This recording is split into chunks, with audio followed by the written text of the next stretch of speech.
Las carreteras se abrían como una herida gris entre los cerros de Michoacán. El cazador conducía sin música, sin compañía, con las ventanillas apenas entreabiertas para que el aire húmedo del amanecer le rozara el rostro. Había aprendido a escuchar el silencio de cada lugar antes de decidir si era digno de él. Y aquel silencio cargado de niebla y olor a tierra mojada la habló desde el primer instante. No eligió la capital, evitó las avenidas evidentes y las plazas iluminadas. Prefirió desviarse hacia un pueblo de casas amplias, antiguas, construidas en una carretera rosada y un patio interior que ocultaban secretos bajo los arcos. Un sitio donde la gente cerraba las cortinas temprano y donde las miradas curiosas se escondían tras cortinas bordadas. Se hospedó en una posada discreta, pagando en efectivo. Desde la ventana de su habitación observó durante horas el movimiento del vecindario. No buscaba belleza ni juventud, buscaba fracturas, grietas invisibles que revelaban culpas no pagadas. La encontró al tercer día. Se llamaba Elena Arriaga. No era famosa, pero su apellido aún despertaba murmullos en la región. Su familia había sido propietaria de extensos huertos de aguacate. Algunos decían que el origen de su fortuna no era tan limpio como aparentaba. Rumores de despojos, amenazas, acuerdos turbios con hombres armados, nada probado, nada castigado. Elena vivía sola en una casa grande al final de una calle empedrada, fachada impecable, rejas negras y un jardín que parecía cuidado con obsesión. Cada mañana salía a las 7, vestida con sobriedad, y regresaba al atardecer. Nunca recibía visitas prolongadas, solo empleados que entraban y salían con la mirada baja. El cazador la observó durante días. No la juzgaba con prisa. Necesitaba sentir si había en ella la sombra adecuada. A veces la seguía hasta la iglesia, donde permanecía más tiempo del necesario, arrodillada como si implorara algo que no terminaba de llegar. Otras veces la vio discutir por teléfono, caminando en círculos por el jardín, los labios tensos y una voz contenida. Una noche, mientras la lluvia golpeaba los techos de teja, él supo que era el momento. No fue impulsivo, nunca lo era. Esperó a que las luces del vecindario se apagaran una a una. Saltó la reja trasera con la agilidad de quien repite un rito aprendido. El jardín estaba oscuro, pero conocía ya cada sendero de grava, cada árbol que crujía con el viento. La puerta trasera cedió sin ruido. Dentro, la casa olía a incienso y madera antigua. Caminó por el pasillo central, escuchando el eco amortiguado de sus propios pasos. Las paredes estaban cubiertas de rastros familiares, hombres serios, mujeres de sonrisas rígidas, generaciones que parecían vigilarlo. Elena estaba en la sala principal, sentada en un sillón con un libro abierto que no leía. Tenía la expresión perdida, como si la noche también le hablara. Cuando levantó la vista y lo vio, no gritó de inmediato. El desconcierto fue más fuerte que el miedo. ¿Quién es usted?, preguntó. Él no respondió.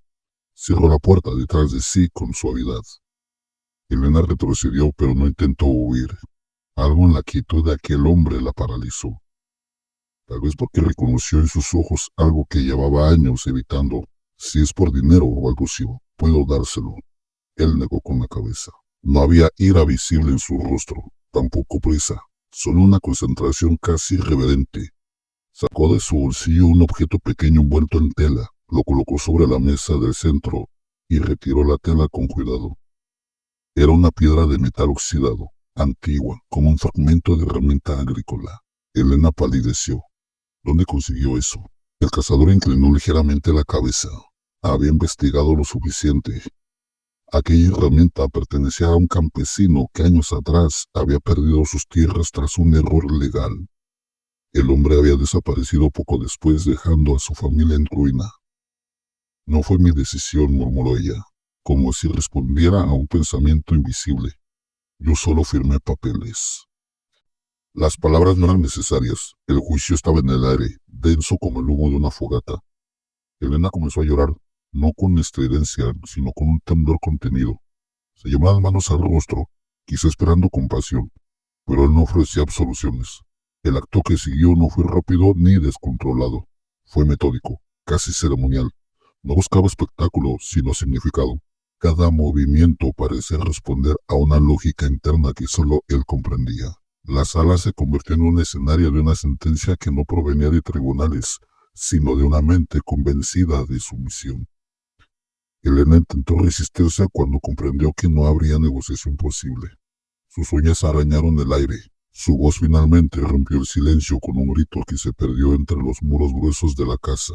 Afuera la lluvia continuaba cayendo. El cazador trabajó con precisión. Dejó el reloj sobre el pecho de la mujer con una firma silenciosa. No había desorden gratuito, pero tampoco compasión. El simbolismo estaba en la herramienta, en el lugar elegido, en la forma en que el cuerpo quedó dispuesto frente a los restos familiares que ahora parecían observar con mayor severidad. Antes de irse, recorrió la casa una última vez. Se detuvo frente a un espejo en el pasillo. Por un instante, su reflejo le devolvió una imagen que no esperaba. No la de un juez, sino la de un hombre cansado.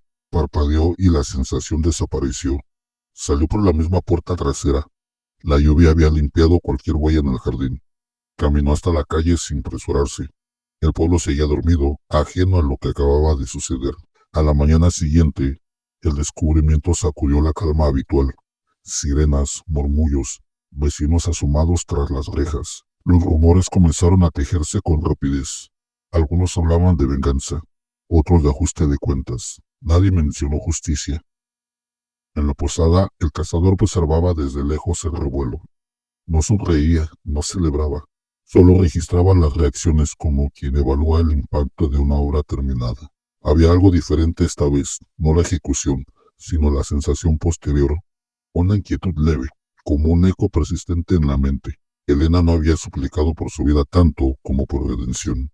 Y esa súplica, aunque inútil, había dejado una marca. Esa noche, mientras preparaba su partida, revisó sus notas mentales. Cada ciudad era un capítulo, cada víctima una pieza en su narrativa personal. Pero en Michoacán, algo se había movido dentro de él. No era culpa, aún no. Era la conciencia de que su misión empezaba a mirarlo de vuelta. Encendió el motor antes del amanecer. La carretera lo esperaba otra vez, extendiéndose hacia un destino aún indefinido.